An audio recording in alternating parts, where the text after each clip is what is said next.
Buenas tardes. Vamos a comenzar el diálogo cuya temática es todo, el mundo mundial. Entonces vamos a intentar acotar algunos puntos, puesto que tenemos el tiempo limitado a 45 minutos. Os voy a plantear a cada uno una cuestión específica de escala mundial, escala europea, escala nacional, en el entendido de que luego establecéis y cada uno va interviniendo para que fluya a ser posible como un diálogo. Al final va a haber una ronda de preguntas del público.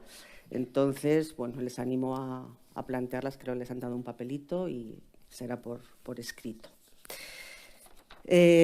Has mencionado, Moisés, las guerras. Correctamente, pues en fin, has mencionado específicamente Europa como guerras de rediseño de fronteras en el siglo XXI. Yo hace poco entrevistaba al historiador italiano Loris Zanata en El Mundo y me decía que sacaba dos conflictos a la luz, Venezuela y Ucrania, y decía que Venezuela es la Ucrania americana y que en estos dos países nos estamos jugando el mundo libre. Yo sumaría a Israel y creo que detrás de toda esta inestabilidad hay una especie de reedición de la Guerra Fría, esta vez unilateral, y que la alianza Rusia, China e Irán se ha propuesto pues, colonizar cada vez más territorios y desestabilizarlos, sobre todo desestabilizar las democracias liberales. Lo estamos viendo con la injerencia rusa, sobre todo en políticas internas, en procesos electorales, aquí en España con el independentismo y los grupos radicales de derecha y de izquierda. ¿Hace Occidente lo suficiente para contrarrestar esta ofensiva o no? Realmente no es consciente de lo que está pasando a nivel global. Uno de los principales temores que yo tengo con respecto a todas estas guerras es que pasen a formar parte de una larga lista de conflictos que se llaman los conflictos congelados. Conflictos donde hubo conflictos, llegaron a un cierto nivel de semiequilibrio y se quedan ahí. Eso puede pasar, claramente puede pasar en Ucrania, en toda la parte del Donbass y la parte fronteriza, etcétera, donde simplemente se prolonga una situación, se congela el conflicto, pues, ¿no? Y de pronto hay efervescencia y ahí se intercambian cañones, drones, cohetes, etcétera, y después vuelven otra vez a un status quo, ¿no? Eso es una posibilidad. De hecho, la probabilidad de que eso sea así es alta.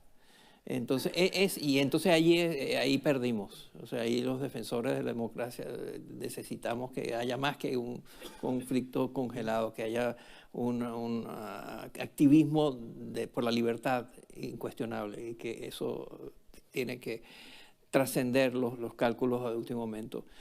Y con respecto a Europa, cuando Putin decidió invadir Ucrania, Europa reaccionó como no había reaccionado nunca. Europa descubrió que era una superpotencia, que tenía superpoderes, que ese superpoder era el actuar conjuntamente a velocidad aceptable. Y formaron parte de la solución, y formaron parte de la reacción, y lideraron procesos importantísimos, donde inclusive ignoraron formatos y fórmulas normales aceptadas por la burocracia europea. Entonces, y funcionó por un tiempo, pero luego simplemente volvió a diluirse y volvió a no ser eficaz. Entonces, la respuesta a tu pregunta es no están haciendo lo suficiente. Luis, que has estado en Europa. Mira, hoy mismo he visto que ha salido una segunda parte de Informe Draghi, esta vez centrado en la defensa. Y una de las cosas que propone es la creación de un sistema de inteligencia europeo, una especie de CIA europea, mayor gasto militar y discutir el restablecimiento del servicio militar. Tú has vivido desde dentro. Europa es muy consciente de la injerencia rusa, pero a la hora de actuar, sobre todo con lo que ha pasado con Ucrania, da la impresión de que sigue sin haber una política unitaria, ¿no?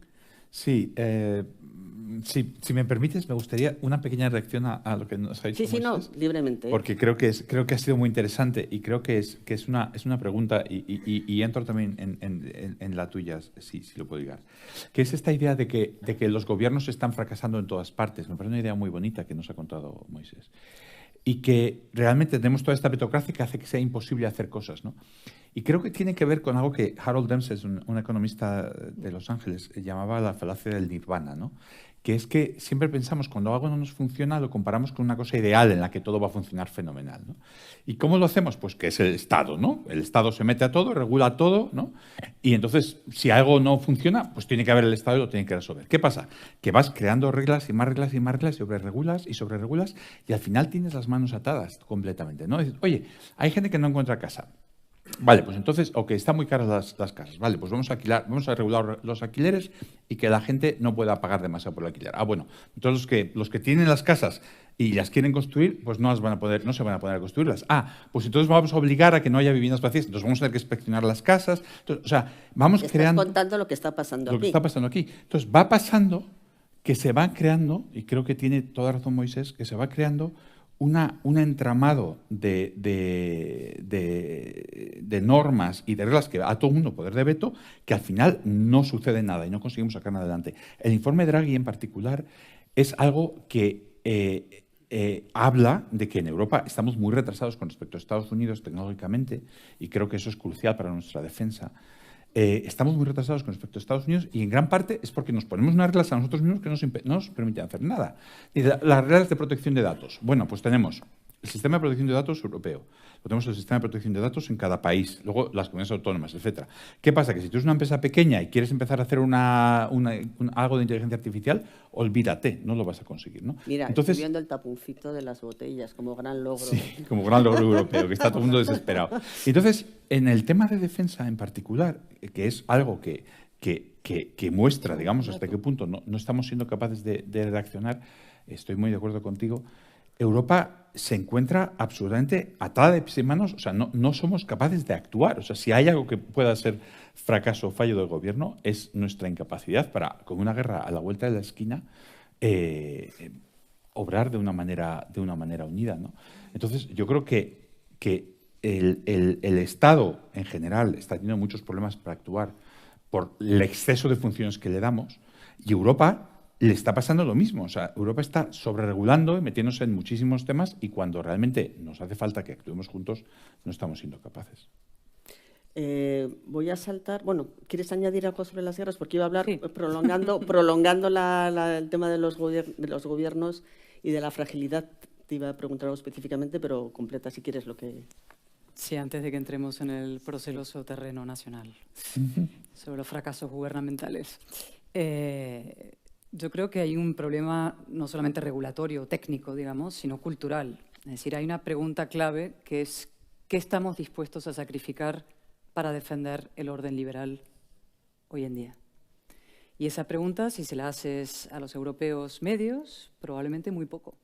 Es decir, estamos dispuestos a que los ucranianos defiendan las fronteras de una Europa de Estado de Derecho, estamos dispuestos a pagar parte, pero poco más. Es decir, no estamos dispuestos a poner la vida, por ejemplo. Es decir, en el siglo XX, a principios del siglo XX, una enorme generación murió en las trincheras por defender la libertad contra los totalitarismos de un signo y de otro. Murieron contra el nazismo. Mi padre fue de una generación que tuvo que alistarse e ir a la guerra. Millones de jóvenes, niños, muchachos murieron en esa batalla. También otros muchos murieron probablemente en la batalla contra el comunismo. Y hoy en día somos conscientes de que hay una amenaza al orden liberal, que se juegan distintas trincheras en distintos campos. Ucrania es uno, Venezuela es otro. Y estamos dispuestos a hacer algunas cosas muy retóricas. Como bien decías, Europa se despertó, pareció despertarse después de la invasión, pero de momento estamos subcontratando la guerra a los ucranianos. Los muertos los ponen ellos. No vayas a pedirle a un gobierno europeo que le diga a sus pueblos que pongan muertos. Igual porque que nadie los está venezolanos también ponen los muertos. ahí va a ir. Y el caso de Venezuela, y Moisés es venezolano, y hay otros venezolanos amigos aquí que veo más o menos a través de los focos estos, lo saben mejor que nadie. Es decir, los europeos estamos dispuestos a premiar a las fuerzas democráticas, estamos dispuestos a hacer grandes statements, we are deeply concerned por la represión y por la violación de los derechos humanos, pero poco más. Y voy a ir a un ejemplo concreto. Las elecciones del 28 de julio en Venezuela, todo el mundo sabe que las ganaron las fuerzas democráticas. No solamente porque lo dicen, sino porque existen unas actas que son testimonio épico y heroico de esa victoria. Y los ministros de Exteriores europeos se reunieron en un cónclave a instancias del ministro de Exteriores español, una larga reunión muy sesuda, muy interesante, y cuando salieron de la reunión dijimos, pues ya tenemos unas conclusiones sobre lo sucedido el 28 de julio. Y la conclusión es que Maduro no ha ganado las elecciones. Bien. Pero Edmundo González tampoco las ha ganado. Y entonces te preguntas, ¿y quién las ha ganado? ¿Y eso por qué se hace? Por cálculo, por condescendencia, por miedo, por complicidad, por cobardía, por lo que tú quieras. Lo cierto es que la verdad desaparece, la verdad no existe. Y detrás de la verdad no hay nada, no hay consecuencias. Porque una vez que tú asumes la verdad, tienes que asumir las consecuencias que vienen con la verdad, que es, en fin, adoptar una actitud muchísimo más beligerante, entre comillas, que no significa necesariamente invadir Venezuela, sino que, en fin, muchísimo más presión de la que se está ejerciendo para defender ese orden democrático y liberal. Con lo cual, a tu pregunta, ¿qué estamos haciendo? Muy poco. Y es una auténtica vergüenza lo que está haciendo la comunidad internacional y lo que estamos haciendo nosotros en el caso venezolano y, debo decir, también en el caso ucraniano. Moisés, ¿quieres añadir? No. Listo.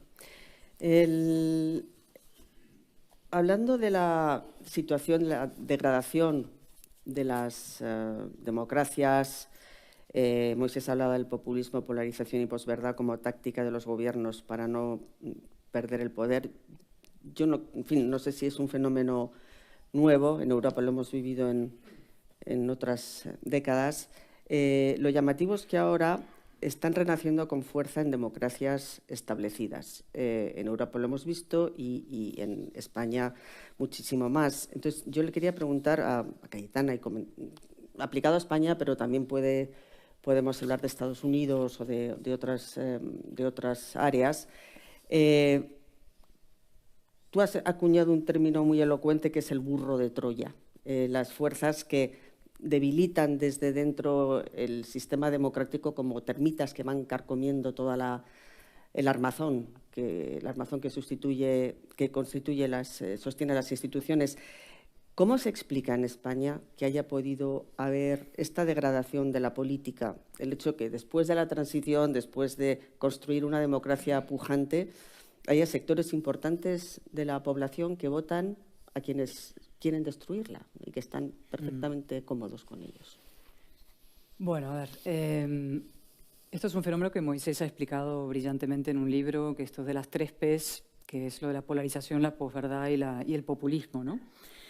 Y yo lo llamo burros de Troya a estas figuras porque cabalgan a lomos de la ignorancia, ¿no? Se aprovechan de la ignorancia de la gente o de la sentimentalización de la vida pública, del apartamiento de la razón para conseguir sus propósitos. Y operan de una manera que es, en fin, se ve prácticamente en todos los países donde está sucediendo este proceso. Es decir, llegan al poder a lomos con elecciones democráticas, a través de sistemas democráticos, y empiezan efectivamente a socavar y a destruir la democracia desde el interior, como un caballo de Troya, como un burro de Troya, ¿no? Y hay varios ingredientes, y luego iré al caso español que me preguntabas, ¿no? Primero, colonización masiva de las instituciones. Eso pasa siempre. Inmediatamente van a por la Fiscalía General del Estado, los tribunales constitucionales, la televisión pública. Es decir, podríamos hacer una larguísima lista de instituciones colonizadas. El caso español es impresionante en los últimos años, ¿no? Segundo elemento, intentan derribar los contrapoderes del Poder Ejecutivo. Es decir, los 3 grandes, ¿no? Parlamento, justicia y medios de comunicación, controlarlos. Es decir, permiten que existan, se mantengan ahí como una fachada de contrapoder, pero se convierten en contrapoderes de cartón piedra, es decir, pura fachada vacía, ¿no? Los parlamentos pasan a ser doblegados, la presidencia del Congreso pasa a ser una humillada correa de transmisión del Ejecutivo, a los jueces calumnian, agreden, atacan, intentan doblegarlos, la Fiscalía General, ni os cuento, podemos luego entrar en el caso concreto de ahora, ¿no? Los medios de comunicación. Ayer, enhorabuena por la forma en que trituraste al fiscal general del Estado, por no decir el fiscal. Pues mira, El fiscal general e imputado del Gobierno, que hoy ha tenido la visita de la Guardia Civil en su despacho y le han requisado los... Es que es muy impresionante, ¿no? Claro, yo decidí hace casi 30 años, llegué a España de Inglaterra, como Luis, vivía en una maravillosa universidad británica, y me vine a España a hacer un doctorado aquí y me quedé deslumbrada con esta joven democracia que estaba siendo agredida brutalmente por el separatismo y el nacionalismo. Y yo he visto el auge y la crisis de la democracia española y estoy, debo decirlo, profundamente preocupada por lo que estamos viviendo, ¿no? Y no me quiero alargar, pero por acabar los ingredientes y hacer una mínima reflexión sobre lo español, ¿no? Tercer elemento, la homologación de los delincuentes. Es decir, todos los delincuentes pasan a ser inmediatamente gente razonable y forma parte incluso de mayorías gubernamentales. Se ve en Colombia, se ve aquí, ¿no? Criminalización de la disidencia, es decir, los disidentes pasan a ser cualquier persona crítica, facha, facha, ultra, ultra. Yo en sesiones de control le hago preguntas cerradas y concretas al ministro. ¿Qué hora es, señor ministro? Y la respuesta es facha, facha, ultra, ultra, ¿no? Así no se puede conversar, ¿no? Otro elemento, división de la sociedad, que Moisés ha explicado muchas veces y muy bien, ¿no? Es decir, esto es el perverso divide y vencerás. Es decir, como el fin es el poder absoluto y el medio es la polarización, ¿no? Y entonces, como no puedes gobernar por adhesión, sumando mayorías, gobiernas por odio, ¿no? Levantas muros. Y el último elemento es, todo esto siempre acaba en formas de corrupción, porque la única manera de engrasar todo esto es a través de la corrupción. ¿Dónde estamos ahora en España? Y prometo de verdad no alargarme, pero yo vengo muy preocupada, ¿no? Yo he estado esta mañana en una sesión parlamentaria, hay al menos 70 muertos hoy en España en una tragedia impresionante que se ha producido, y se tomó la decisión de suspender el pleno de control al Gobierno, y sin embargo la mayoría gubernamental mantuvo el otro pleno que era para controlar definitivamente la televisión pública, ¿eh? Es decir, se suspendió el control al Gobierno, pero se mantuvo el pleno que permite ya la toma y asalto definitivo a Radio Televisión Pública. Y eso coincide con lo que citaba ahora Maite, que es la Guardia Civil entrando en la Fiscalía General del Estado, en el despacho del Fiscal General del Estado, y pidiéndole sus teléfonos, sus ordenadores, en un caso investigado, está imputado por el Tribunal Supremo por unanimidad, por revelación de secretos de un particular con fines políticos. Esto estamos viviendo aquí. Yo entiendo que hay tantos escándalos en España que se acumulan uno después de otro, entonces ya pasa a ser la normalidad del escándalo. Pero es imprescindible coger cada uno de esos escándalos y ir hasta el fondo y darse cuenta de lo que están dibujando.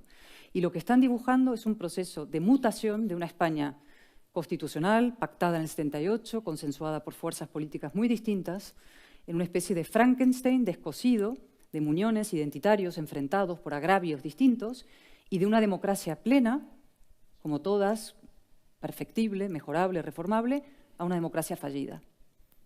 A una democracia fallida. Es decir, a un sistema donde el poder parlamentario está anulado y doblegado, donde los medios de comunicación están bajo absoluto control del Ejecutivo y los que son críticos llamados pseudomedios y destruidos, y donde los jueces y el sistema judicial, el Estado de Derecho, está siendo víctima de unos embates absolutamente bestiales desde el poder político. Y yo quiero decir, y aprovecho aquí este foro tan, en fin, de gente ilustre y gente implicada y gente concienciada, de la necesidad de movilizarse y de tomar conciencia de lo que está sucediendo. Las democracias se pueden ir a pique y no hace falta, en fin, tenemos el ejemplo venezolano y nosotros somos nosotros no somos Venezuela, como los venezolanos decían, nosotros no somos Cuba, ¿eh? Pero lo que está pasando en España requiere, en fin, un proceso de fortaleza. Hay antídotos y hay anticuerpos, y yo soy optimista y combativa. Y España tiene anticuerpos. Tiene unos jueces que están resistiendo y que están defendiendo el Estado de Derecho. Tiene unos medios de comunicación que están publicando noticias a pesar de las presiones. Hay que invertir en la verdad, hay que invertir en los medios de comunicación, y eso cuesta dinero. La verdad cuesta dinero. Es decir, la basura y contar cualquier cosa es gratis, pero la verdad cuesta dinero, hay que invertir en la verdad. Y tercero, hace falta efectivamente que desde las fuerzas democráticas de oposición, ampliamente entendidas, todo el mundo una fuerzas, gente de distintas sensibilidades ideológicas y políticas en defensa del sistema democrático. Fíjate, yo, habiendo vivido en América Latina, estoy viendo cada vez más escenas que me recuerdan episodios que he conocido allá, cómo estamos importando usos y costumbres de la extrema izquierda latinoamericana, que se han normalizado. No sé si Podemos tiene algo que ver en esto, me imagino que sí, que mucho. Esta degradación, me pregunto si es equivalente, si ocurre en otros países europeos a este nivel o es un fenómeno más hispánico. En Estados Unidos hay también una deriva, hemos visto, populista, pero presumo que las instituciones son bastante más sólidas. No sé si es una cosa más particular de aquí o no. No, yo creo que en Estados Unidos estamos viviendo, o sea, las próximas elecciones van a definir muchas cosas y el intento de tomar los pesos y contrapesos que significan la democracia está en juego y lo vamos a ver la semana que viene de una manera muy dramática, pero las tácticas, los estilos, las formas, las estrategias son idénticas.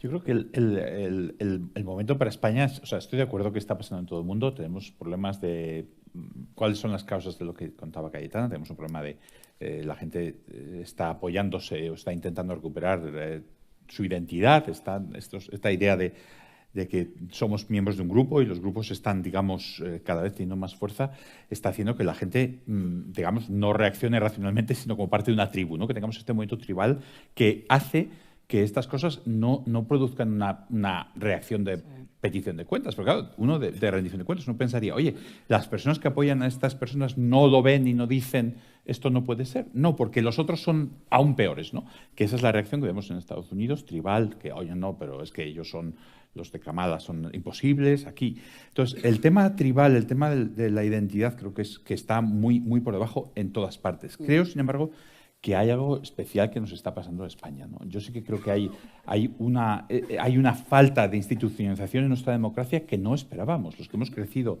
los que somos de mi generación y hemos crecido ya con el cambio y con la pensábamos democracia, pensábamos que habíamos dejado atrás, como tú decías, muchas cosas. Sí, que estábamos ya en Europa ya y ya estábamos en estaba Europa resuelta la cosa. Y estas cosas no podían pasar, ¿no? Porque claro, en Estados Unidos van a pasar cosas feas, es posible. Pero tienen un sistema federal muy potente, con los estados con mucho poder, tienen unos tribunales, tienen un ejército, tienen unas cosas que yo creo que al final les van a defender de lo que pueda pasar. En España, al final, descubrimos que no tenemos nada, que la deriva venezolana, ¿no? Yo cuando escribí el dilema de España, el dilema era Dinamarca o Venezuela, ¿no? Yo trataba de decir Dinamarca. Bueno, pues España dice Venezuela. Y esa tendencia, digamos, no sé, hacia esas democracias, digamos, populistas, con caudillismo, sin instituciones, donde se nombra al fiscal general de Estado y la tele y no sé qué, y nadie dice nada.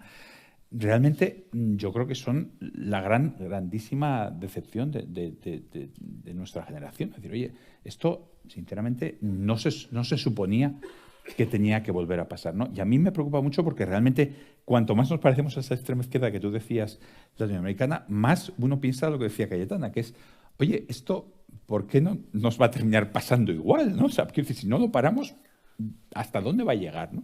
Porque hay países que estaban estupendamente que han ido por ese camino, ¿no? Entonces, yo creo que el tema grave, el tribalismo existe en todas partes.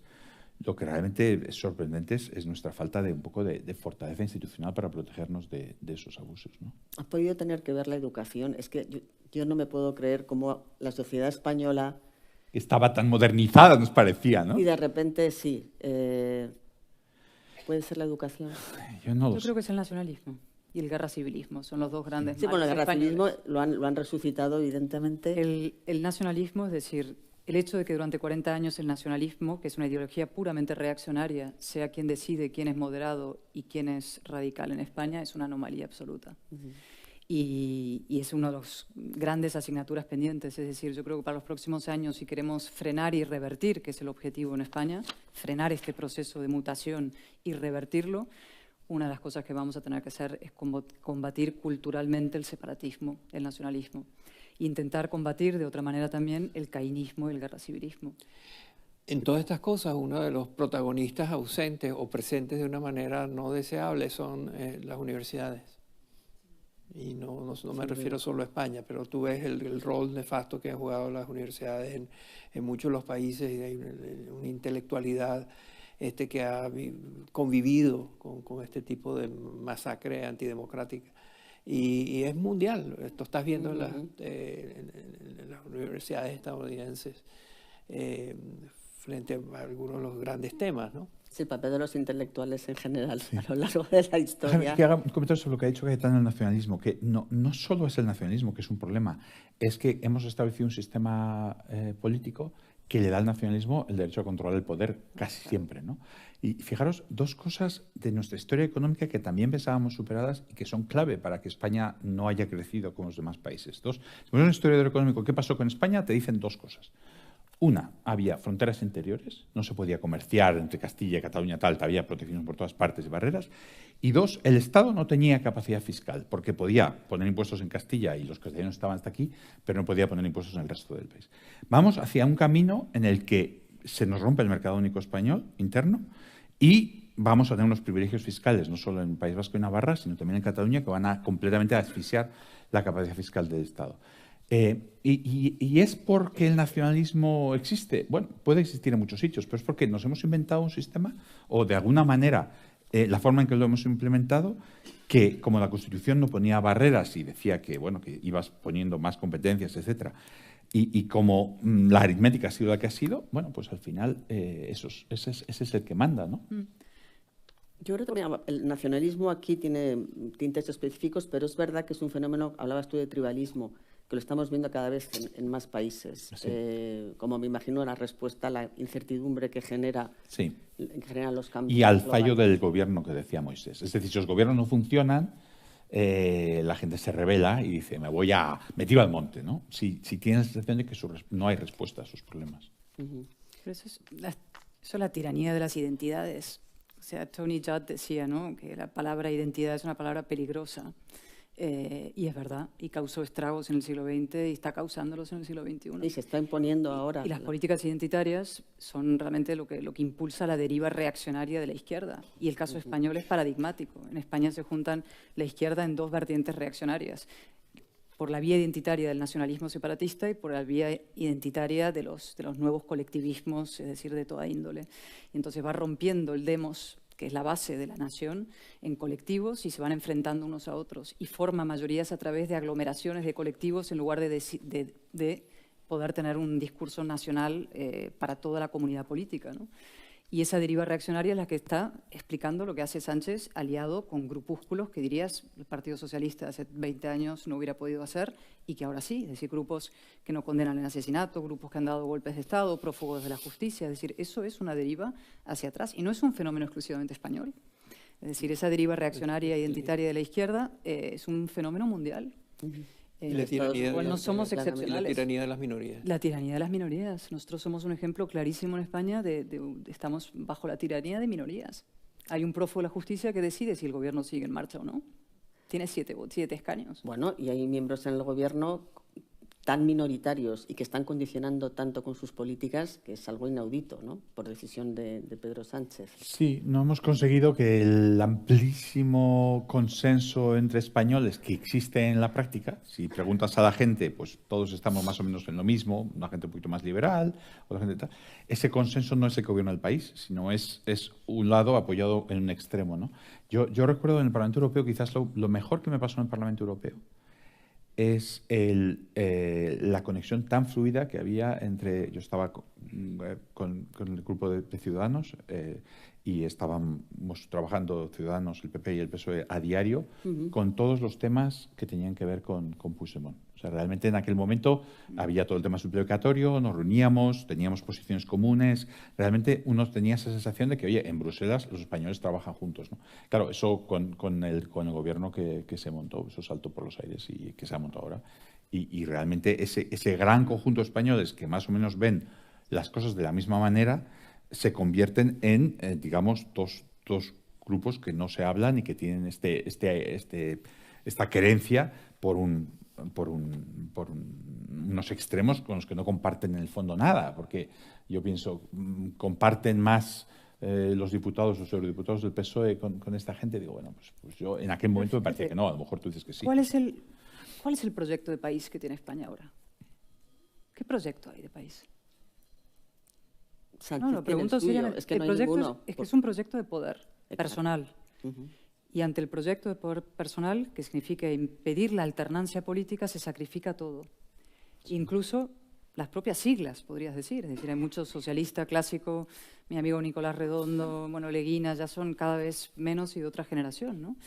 Que no se sienten identificados con esto, ¿no? Es decir, son proyectos puramente cesaristas. Lo que pasa es que tienen una capacidad destructiva infinita desde el poder. ¿Qué se puede hacer? La gran magia de Pedro Sánchez es conseguir convencer al votante y al mundo de que todo eso es progresista, ¿no? Al resto de Europa y al resto del mundo. La tergiversación del lenguaje es otra de las herramientas. Ese es su gran Lo decía disfraz, Moisés ¿no? antes, eso funciona solamente a través del odio. Como no puedes gobernar con un proyecto, necesitas generar suficiente odio en la sociedad para mantener prietas tus filas. Y entonces la gente acaba votando, decía Moisés, en Estados Unidos contra otros. Es curioso el fenómeno. Aquí Yo veo en el caso de este gobierno, de este presidente y en otros, que han metido la política en el campo de la psiquiatría. O sea, ya no puedes utilizar parámetros racionales políticos de análisis. No, ya tienes que recurrir a la psiquiatría para explicar qué está pasando aquí y pues, posiblemente con Trump, como pasó también con Boris Johnson, gente cada vez más excéntrica, cada vez outsiders, que en este caso Pedro Sánchez no lo es porque ha estado toda su vida, viene de la política, pero es curioso que esta gente llegue a las posiciones a las que llega, ¿no? Y arrastre a su vez en democracias establecidas, quiero decir, ¿no? Yo creo que hay un fracaso, o sea, volviendo al argumento de Moisés, hay un fracaso en la raíz que tenemos que reconocer. O sea, pensad en Macron durante 5 años en Francia con la capacidad de modernizar el país y la sensación que tiene ahora un déficit mayor que nunca.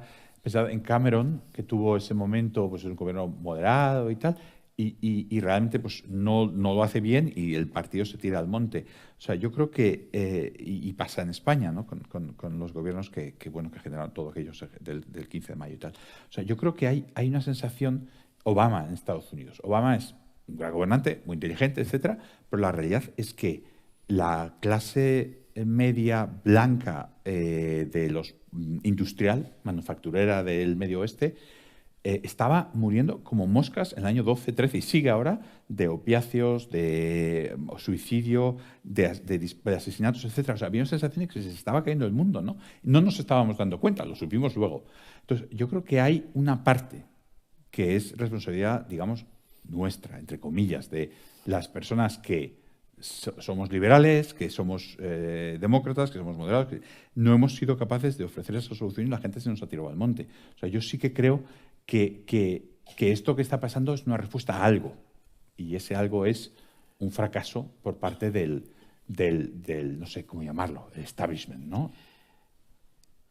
La pregunta obvia es ¿qué hacer? O sea, que visto en todo esto, ¿qué hay que hacer? ¿Qué se puede hacer las democracias para blindarse? Sí se puede hacer algo. La lista es infinita y depende de qué sector y sobre qué hablemos. Esto permea diferentes aspectos de la sociedad y de los gobiernos, etc. Un factor común que yo considero que hay que darle la máxima prioridad es el redescubrimiento de la verdad y la protección de la verdad. Totalmente de acuerdo. Sin eso va a ser muy difícil porque nunca vas a tener conversaciones que sabes que te van... Los debates, imagínense todos estos debates que hay en que una de las partes miente sistemáticamente. Entonces hay que aumentar los costos de la mentira. Hay que hacer más. Es demasiado fácil mentir, pararse frente a una cámara de televisión y hacer cualquier barbaridad y no pasa nada. Pero ¿cómo lo aumentamos, Moisés? O sea, en un mundo donde hay redes sociales... Yo confío, tengo ahí una confianza en la tecnología, ¿no? Yo sí creo que la inteligencia artificial nos va a ayudar al menos a que la gente sepa que lo que le están oyendo, viendo, es verificable, es verdad, estoy utilizando un ángulo muy estrecho de ataque al problema, pero es que si no lo haces así, es tan abrumador y avasallante, ¿no? Lo que sucede. Pero una manera de comenzar es buscar cómo hacer más difícil mentir, o que haya más consecuencias, y cómo facilitar la búsqueda de la verdad. O sea, yo creo que pronto tendremos software y temas asociados con la inteligencia artificial que te van a permitir saber si lo que estás, como dije antes, viendo, oyendo, o si viendo y oyendo, o leyendo, viene de dónde, o sea, te pueden poner un semáforo amarillo. Bueno, verde, con Google también puedes casi con en Google tiempo puedes, real. lo que pasa es que después desconfías de Google, entonces El problema es que también se desconfían de los propios los verificadores. conflictos de intereses están en todas partes. Por no hablar de la prensa, el papel que ha jugado la prensa en el caso español y que está jugando Sí. es dramático. Yo creo que está la prensa, pero está en el tema de la verdad. Yo creo que el tema clave, que no ha surgido en toda la conversación, pero me parece clave, es el tema de redes sociales. Si yo quería creer que la Tierra era plana hace 30 años, se lo decía a mis amigos y todos me decían, vamos a ver, ¿cómo va a ser plana la Tierra? Y ya ahí se moría el tema. Ahora puedo encontrar una comunidad de 100.000 o 200.000 personas que están todas poniendo que la Tierra es plana y cuentan cómo todo es fake y todas las fotos del espacio son todas trucadas. Y puedes hablar con personas, y a mí me ha pasado, que te cuenten que la crisis de los misiles de Cuba está inventada o que la llegada del hombre en la Luna es completamente falsa. Y además se lo saben muy bien. Entonces tú dices, hombre, no, ¿cómo no va a llegar? A ver, explícame, ¿por qué se doblaba qué viento había que se doblaba la bandera de Estados Unidos cuando estaba en la Luna? Y claro, se lo han estudiado todo perfectamente porque hay una comunidad enorme de personas que se creen que está todo inventado. Entonces, la verdad, en un mundo en el que la gente puede, digamos, decidir lo que se cree y puede encontrar gente que crea lo mismo, es muy difícil de defender. Yo creo que a mí lo que me parece es que ¿qué podemos hacer nosotros como individuos? Porque Moisés tiene razón que hay que pasar a la acción. ¿Qué se puede hacer? Yo creo que una de las cosas importantes es tratar en nuestro mundo, en nuestro entorno, de no caer de estar en lo posible en la razón, en explicar, en la tranquilidad y en el... Pero claro, al final los que mienten juegan con las cartas marcadas, tienen siempre ventaja, ¿no? Entonces es difícil poder contrarrestar al que miente, que tiene detrás 1000 que todos van a decir que la mentira es verdad, ¿no? Que se lo digan a Trump, ¿no? No, vamos a ver, yo creo que esto es algo que una reflexión que cada sesión parlamentaria, que son muy largas, estas muchas horas ahí, Desesperada. Sí, no, lo digo seriamente, ¿no? Vosotros veis un ratito de la sesión de control o el corte que sale en la tele, pero son horas y horas y horas de diálogo de besugos, ¿eh? Es decir, no hay conversación en España. La conversación pública está destruida. Y está destruida por la sentimentalización absoluta. Los sentimientos han sustituido a las razones y a los argumentos y los sentimientos no pactan. Si son mis sentimientos contra los tuyos. Yo percibo las cosas de esta manera, yo las siento así. Y tú dices, pues yo es que la siento de estas otras. Y es que, ¿cómo pactamos? La única manera de pactar es efectivamente a través de los hechos, de los facts. Es decir, aquí los cuatro que estamos sentados podemos discrepar de manera feroz sobre miles de cosas, opiniones distintas, pero de pronto podemos decir, aquí hay 5 botellas de agua, ¿no? Sí. Y a partir de ese hecho de que hay 5 botellas de agua en esta mesa, podemos más o menos un suelo. A partir de ese suelo podemos construir una conversación más o menos racional y útil. Yo creo que hay 4 y tú ves doble. No, hay 3 ahí y hay 2. Si tú empiezas a decir, no, es que aquí hay 7 y tú dices hay 3, es imposible conversar, es imposible discrepar. Y lo que está pasando... Pero es que ese es el tono de la conversación ahora. Sí. Lo que pasa ahora no se puede ni discrepar. Yo puedo decir una cosa en la tribuna, efectivamente, y se sube otro y me dice cualquier otra cosa. Lo que he dicho de que qué hora es, facha, facha, ultra, ultra, no es un chiste. Yo lo he vivido. Preguntas cerradas y concretas, y no a cualquiera, sino a un ministro de Justicia, de Presidencia, de Relaciones con las Cortes, y la respuesta es facha, facha, ultra, ultra. Así no se puede conversar, no se puede ni discrepar, ¿vale? Y eso tiene que ver efectivamente con la desaparición de la verdad de la vida pública y los sentimientos que todo lo arrasan, ¿no? Entonces, ¿cómo hacemos para que la verdad vuelva a tener un papel en la vida pública? ¿Cómo reconstruimos la conversación? ¿Cómo volvemos a tener buena voluntad?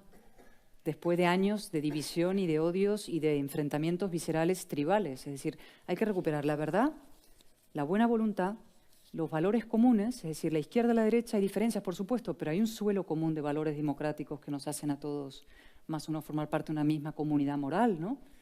Por ejemplo, cosas que compartíamos. Con terroristas no se forman gobiernos o lo que fuera, o gente que no condena el asesinato, ¿no? O con, qué sé yo, con prófugo de la justicia usted no pacta. Hay como unos mínimos valores morales que compartíamos que va a haber que recuperar, ¿no? Y luego hay otra cosa, creo, que es el cuarto punto, ¿no? La verdad, la buena voluntad, los valores y una visión. Es decir, y en eso es muy importante el libro de Moisés, que es, ¿qué nos pasa? Es levantar la cabeza un momento. Estamos todo el día con el móvil, en el ruido y en la costra y en el ruido y la furia, ¿no? Una cosa Macbeth, que nada tiene sentido, ¿no? Y hay que como levantar la cabeza y decir, ¿hacia dónde vamos? ¿Hacia dónde queremos ir? No hacia dónde nos empujan las fuerzas telúricas, esas de las que hablas, ¿no? Nosotros, ¿qué proyecto de país queremos? ¿Qué queremos que sea España dentro, o qué queremos que sea Europa dentro de 5, 10, 15, 20 años, ¿no? Completamente de acuerdo. Entonces, con frecuencia se me acercan personas que están inmersas en este tipo de conversaciones. Dice, es que necesitamos una narrativa, porque la narrativa de los populistas y de los malos es muy buena, es muy eficaz, promete muchas cosas, es muy seductora. Pero nosotros, del lado del liberal, no tenemos una narrativa equivalente. Y yo lo que les contesto es que el problema no es de narrativa, el problema es de narrador o narradora. Los líderes. Lo que falta, busca un buen narrador y una buena narradora y esa persona va a encontrar la narrativa. El problema es la dificultad por 1000 razones que incluyen las dificultades y los costos personales de estar en posiciones como la tuya, ¿no?